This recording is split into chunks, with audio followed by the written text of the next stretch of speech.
Pemirsa, dari penilaian BPK Kota Palembang yang beberapa tahun berturut mendapatkan opini wajar tanpa pengecualian, pada tahun 2023 harus turun ke opini wajar dengan pengecualian.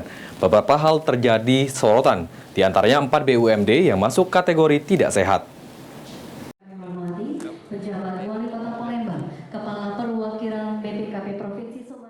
Dari penilaian BPK Kota Palembang yang beberapa tahun berturut mendapatkan opini wajar tanpa pengecualian, pada tahun 2023 lalu harus turun ke opini wajar dengan pengecualian.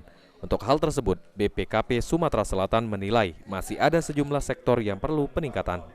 Kepala Perwakilan BPKP Sumatera Selatan, Sofyan Antonius, mengatakan dengan Palembang yang turun ke WDP, BPKP melakukan pendampingan terhadap Pemkot Palembang dan Perumda yang ada agar tata kelola menjadi lebih baik lagi.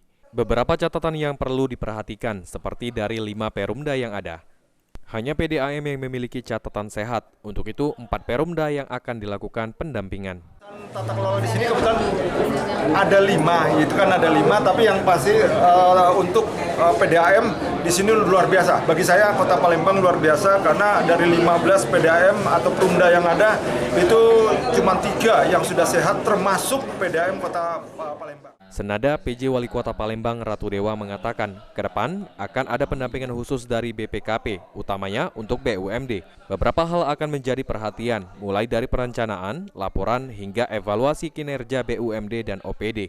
Dari 5 BUMD di Palembang, ada 4 BUMD yang masuk kategori tidak sehat, dan hal tersebut sudah diaudit Inspektur Kota. Pendamping setiap OPD yang memerlukan untuk pendampingan, konsultasi maupun koordinasi yang hal itu sebenarnya. Oke. BUMD apa? Untuk BUMD kan kita ada 5, ada beberapa 4 khususnya yang masuk kategori tidak sehat. Dan itu juga sudah melalui inspektur, sudah diaudit baik dari sisi laporan keuangan maupun dari